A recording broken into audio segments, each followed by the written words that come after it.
Alright, guys, so this is some info for chapter 1. I'm planning on giving you this info so you can either watch it before or after reading chapter 1. So there may be some spoilers. So the book starts with advice here from Nick Carraway's father, and it's pretty good advice. In my vulnerable and more younger years, my father gave me some advice I've been turning over in my mind ever since. Whenever you feel like criticizing anyone, he told me, just remember that all the people in this world haven't had the advantages that you've had. And this gets quoted a lot. We learned earlier about what an allusion is, Allusion. That's where a work gets referenced elsewhere.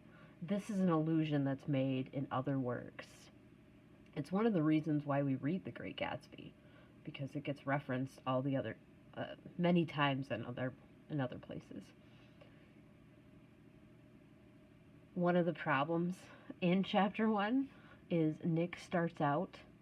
He establishes right away that he's not the most reliable editor, because he starts off with telling you this advice that his father gives him, and then he quickly abandons that advice. He tells you why he doesn't follow that advice anymore, because essentially he hints here on our second page of the narrative that something bad happened to Gatsby. He doesn't tell you what, that something preyed on him, and that he's not really applying that advice to people anymore because he's sick of people. He's just done with them. That's essentially what all of this is. And Fitzgerald worried about starting the book with this advice. He worried that it was too preachy. But he also knew he had to start the book somewhere, and the book had already been to print when he had decided that. It was already literally printing. Here you get a lot of Nick's background in chapter 1, which makes sense. You have to be introduced to this narrator. His background is a lot like F. Scott Fitzgerald's background. So, well-to-do family, they have money, they're rich but not too rich. Well, I guess rich is a relative term. I would find them pretty well off. Maybe a lot of you would. So they have money, they're from the Midwest.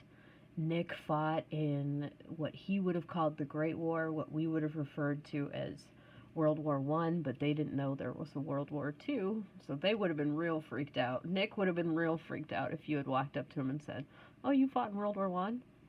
And you're like, there's a 2? So he fought in the Great War. He then moves to New York for the bonds business. I don't know a lot about finance. If I did, I wouldn't be a teacher. But he's going to go work on Wall Street. He gets a cheap rental house. As you can see here, he had a dog. At least he had him for a few days until he ran away. That just kind of completes a pathetic picture.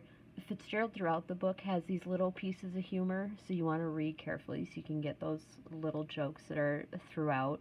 So he gets a cheap rental house amongst mansions, essentially. And his mansion is his rental house, he doesn't live in a mansion, Nick doesn't.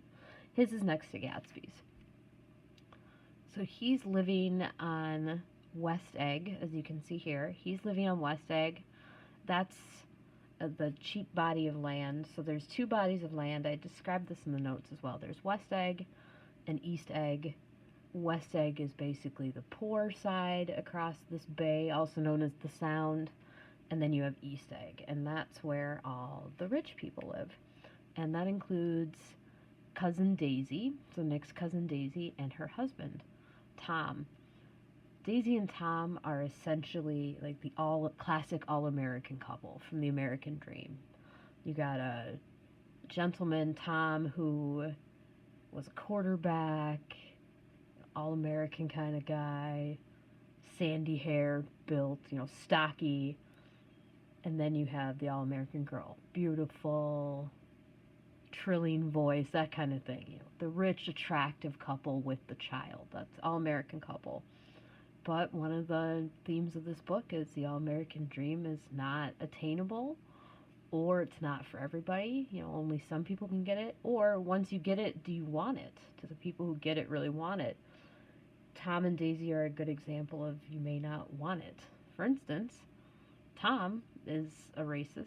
I'll admit right now in watching these videos, I'm biased about Tom. I don't care for this man.